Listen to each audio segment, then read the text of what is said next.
Pireezidaantiin Ameerikaa kan aangoorraa bu'uuf turtiin torbaanotaa qofti isaanii fufu jaarsi ganna 81 ammas deeggarsaa fi tumsa michootaaf godhan cimsanii itti fufaniiru.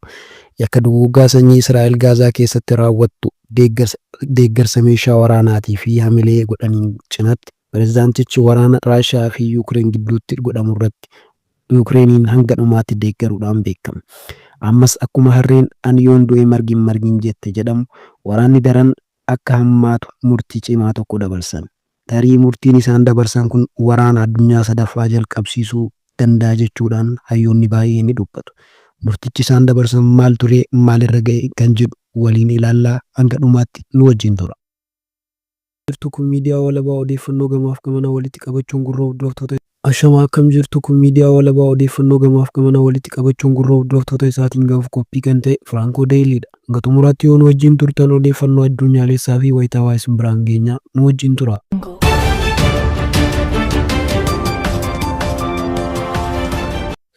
Pireezidaantiin Ameerikaa kan aangoorraa bu'uuf turtiin torbaanotaa qofti isaanii fufu. Jaarsi ganna 81 deeggarsaa fi tumsa michootaaf taasisan cimsanii itti fufaniiru. Pireezidaantichi duguuggaa sanyiiti kan jedhamu waraana Gaazaa keessatti Israa'el raawwatu deeggaruun cinatti waraana Yuukireenii fi Raashiyaatti waggootaaf godhamaa ture keessatti gargaarsa meeshaa waraanaatii fi hamileetiin cinaa jirra jechuun Yuukireen tumsaa turaniiru.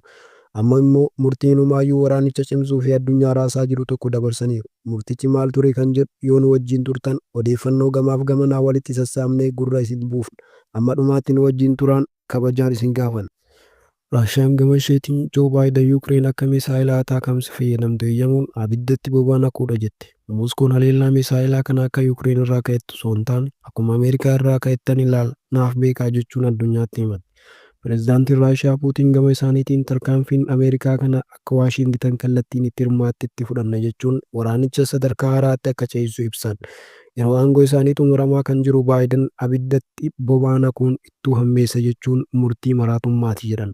Hooggantoonni lixaa waraanaa kan jalqabe Raashiyaadha. Loltoota Kooriyaa bobbaasuun kan hammeesses Raashiyaa matuma isheeti jechuun amanu.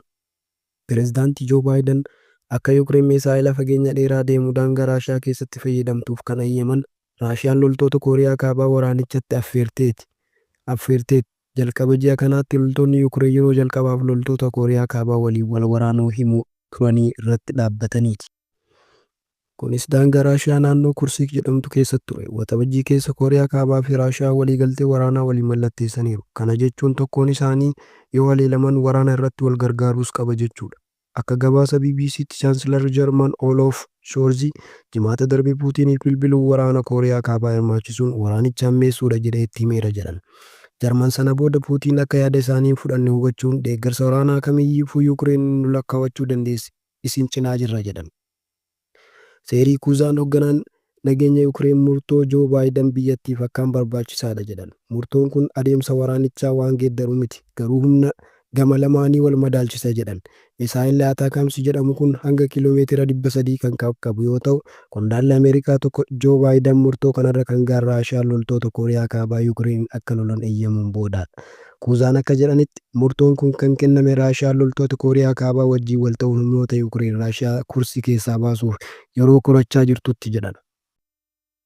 Yuukireen misaayila armii taaktikal misaayil siistem jedhamu daangaa ishee keessa bakkeewwan loltoonni Raashiyaa qabatan irratti waggoota tokko oliin fayyadamtee jirti. Kirmiiniyaa keessatti buufata xayyaaraa Raashiyaa ittiin haleeltee jirti. Zopporiyaa keessas buufata waraanaa Raashiyaa haleeluuf itti fayyadamtee turte. Haa ta'u malee Ameerikaan misaayila fageenya dheeraa imaluu danda'an daangaa Raashiyaa keessa galuun akka haleeltuuf hin eeyyamneef ture.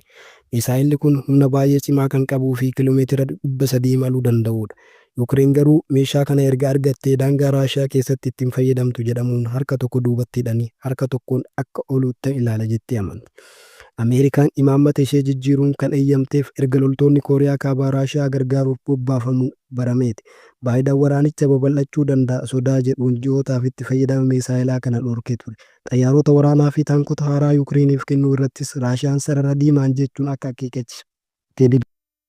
Joo Baayiden amajjii dhufu Waayit Haawus kan gadhiisan yoo ta'u waraanni Yuukireen dafee akka raawwatamu barbaadaa turan. Doonaald Tiraamp gara aangootti yoo dhufan deeggarsa Yuukireniif kennamu akka dhaabuu mala yaaddoon jira ture.